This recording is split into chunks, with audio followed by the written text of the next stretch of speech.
All right, guys, so welcome to my second episode of Tuesday Tea with the Stat Man. And today I'm drinking some lemon lavender tea. This is good to release stress. So if anybody go out there is going through some issues or you got any kind of stress you're going through, try this out. It will definitely help. All right, guys, so before I begin this podcast, guys, I want to know, how is everybody doing? Are you all right? Your mommy all right? Your dad, your sons, your daughters, even to you pet owners. How's your dog and your cat? Is everybody doing good? All right, guys, I want y'all to put it in the comment section to let me know how you guys is doing. And also, guys, like this podcast, share this podcast, listen to it a few times, guys. I'm going to have information in here that will help you. And I'm going to give you some good information on sports. Today, I'm going to talk about Caitlin Clark and whether or not the WNBA players are underpaid.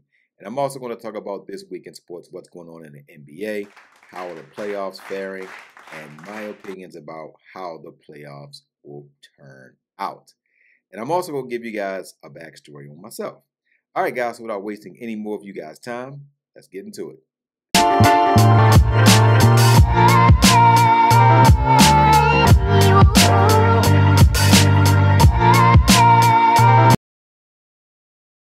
And guys, so let's get right into my story, guys. So I'm going to give a little story on how I started being an entrepreneur. I hope this story inspires you guys.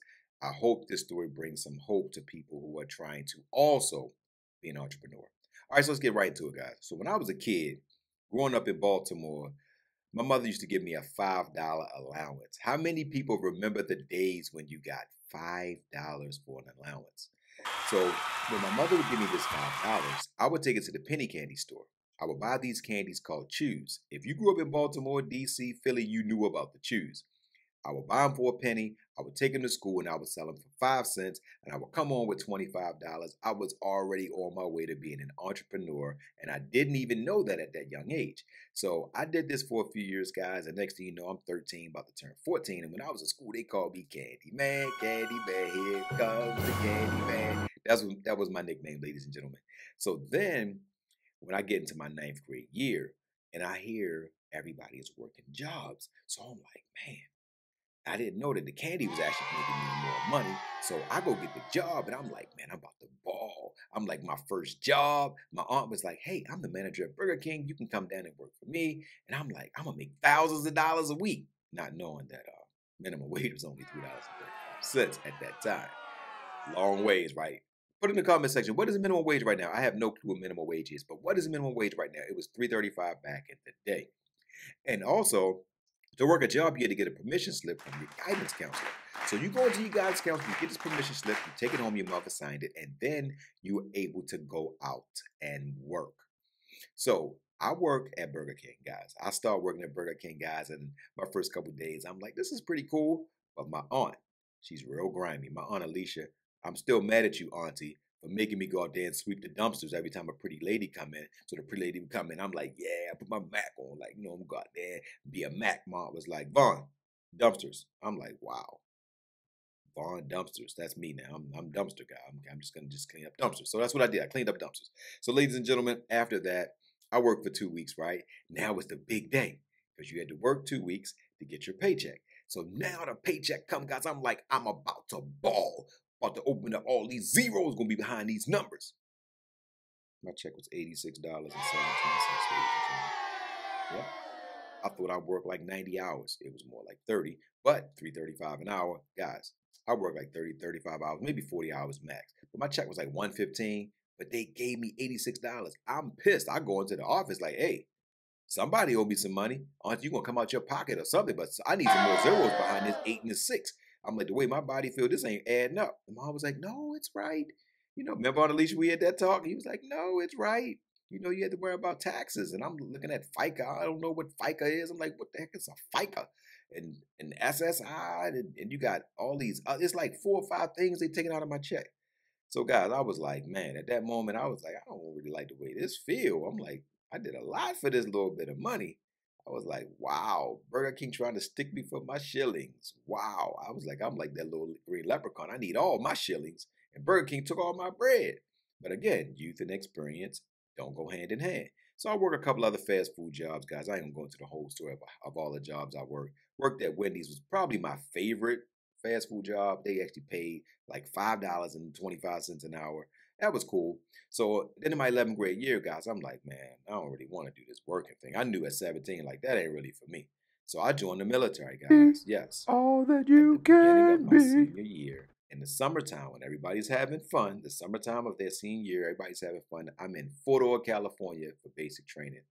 Best decision I ever made because to this day, I feel like I'm stronger than most people because we used to get up at 4 o'clock in the morning. We did a 25-mile road march. We was doing thousands of push-ups a day.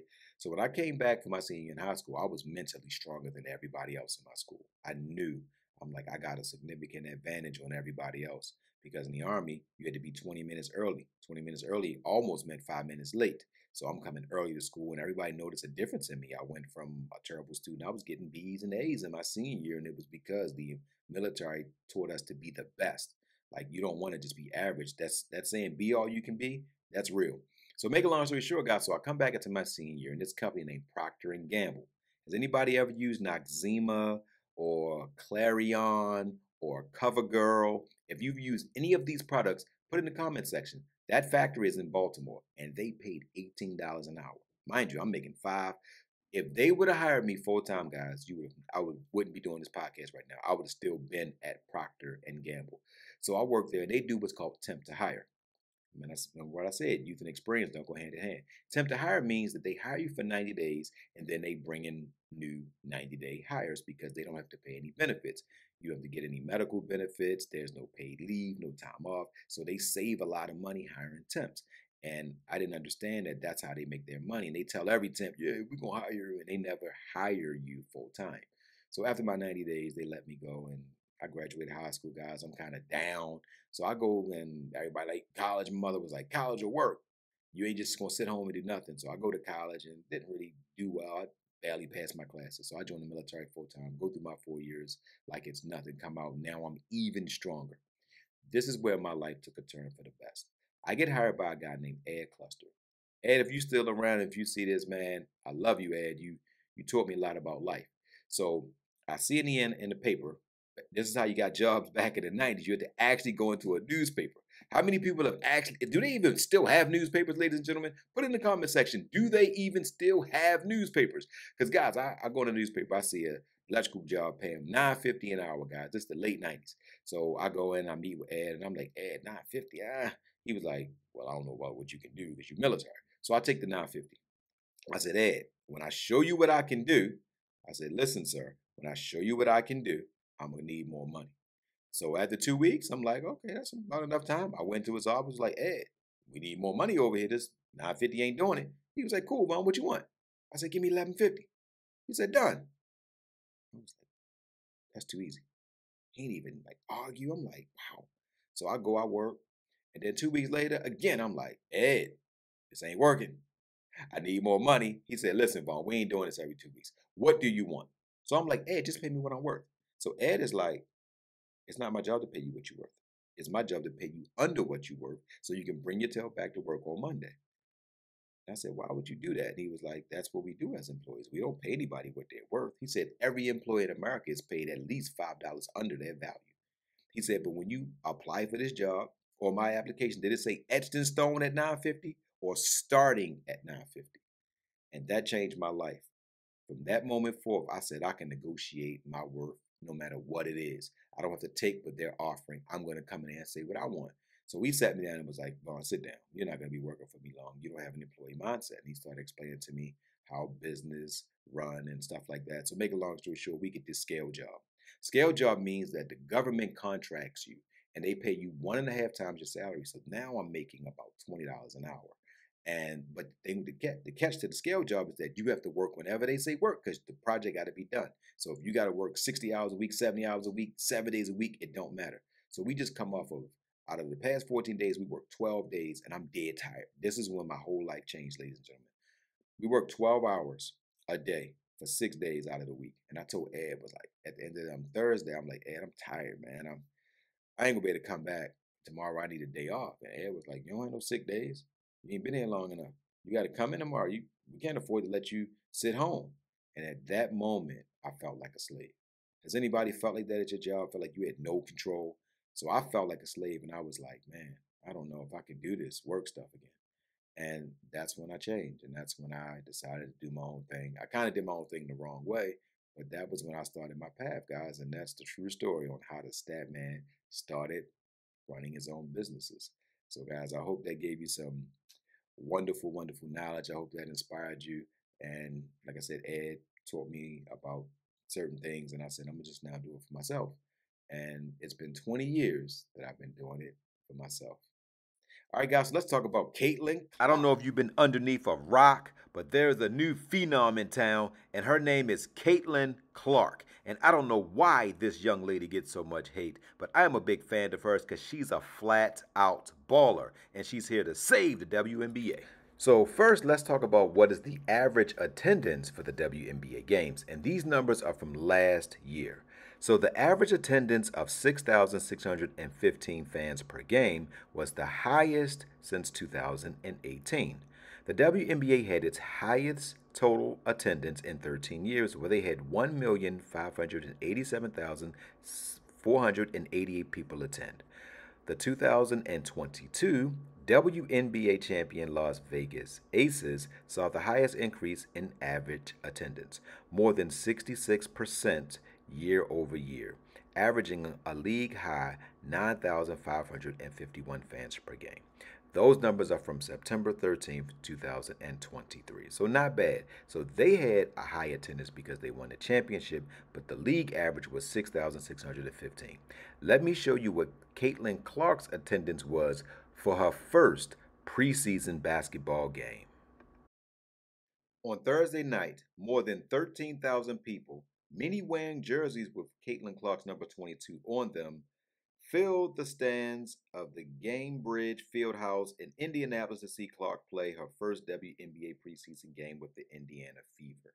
So to make this comparison, the NBA had record numbers with ticket sales across all of the arenas this past season. And the other records include 873 sellouts, up from the previous record of 791 in 2022 and 2023. Now, 71% of games sold out, up from 63% in 2022 and 2023. And that's an average attendance of 18,324. And that's up from 18,077 in 2022 and 2023. Additionally, NBA arenas, let me say this again, NBA arenas were filled to an all-time high 98% capacity. That is one of the reasons why the NBA makes more than the WNBA. And I know people want to make the argument, well, why the women don't make the same as the men? Men lie, women lie, numbers don't. They're outselling over 3-1. So that's one of the main reasons. Now, let's take a look at the average ticket sale for the WNBA versus the NBA. All right, guys, as you can see on the screen, if you look at this is all the WNBA teams, and this is what the average ticket price is. It is $47. Now, let's look at what the average ticket price is for the men. All right, guys, so the average price for NBA tickets throughout the league is in the range between $85 and $95. That is just more people in attendance at NBA games as opposed to WNBA games. I ain't make the numbers, guys. It just is what it is. And if you look at the average number of games, and NBA has 82 games in the schedule, WNBA only has 40 games. So that means it's 41 home games. The NBA is crushing the WNBA in money because of the average ticket price. I just showed you the difference. So the average NBA game makes $1,649,250. The average WNBA game only makes $310,952. So men lie, women lie, numbers don't. So if you guys want the WNBA to make more money, then maybe you should attend the games more. Because the more people attend, then the interest would be more, and then they would extend the season to have more games. But it's just showing that the WNBA just doesn't have the appeal. But this is where I think Caitlin Clark can help. Because if she's selling out, when she negotiates, she can say, hey, We went from 6,600 people to now we're getting 15,000 fans. Now we can raise ticket prices another $10, $15, and now we can go from making 330,000 for a 4-year contract. Now we can get that mill. So guys, be happy for Caitlin Clark because I think she can be one of the pieces that can change this and level the playing field so that WNBA players can also make close to what NBA players make, but it's going to take some time. And for all you fans that say, why the WNBA don't make as much? How about you get up off your butt and go buy a ticket? You want to be the change? You be the change. Buy a ticket. Now, if you buy a ticket and then if the arenas are selling out, come back and have this argument. But until the arenas get full, until butts get in the seat, it's pure business, ladies and gentlemen. If the interest is not there, the money won't be there. And this is why the NBA makes more money than the WNBA. This Knicks series is tied up 2-2. We will win game 5. Hey guys, so game 4 is in the books, and the Indiana Pacers have evened the series up at 2 games apiece. Now the series moves back to New York, where the Knicks are trying to take a commanding 3-2 games lead. But that is going to be extremely difficult with the way the Pacers have stepped up on the defensive end. What the Pacers did to change up the game, they started inserting TJ McConnell a little early, and they've been putting him on Brunson. And as you can see, Brunson is on one leg, and CJ McConnell's defense is hurting the Knicks. Now, TJ is absolutely disrupting the game plan. And as you can see, Hart was out of energy. It was to the point that Thibs had to take him out in the third quarter. He's been playing like 42 to 46 minutes per night. And as you can see, that took a toll on the entire team. And DiVincenzo is not going to be hot every night. So he was off. So they have no bench. They were only playing Burks coming off the bench. And they are in trouble. And they are also moving the ball so slow. Whenever the ball is inbounded, I want you to pay attention to this tonight when they play. Once, let's say Indiana scores, and they inbound the ball to Brunson. Let's say DiVincenzo is above half court. He won't pass it to DiVincenzo. He will take them additional 3-4 dribbles. That's a lot of work.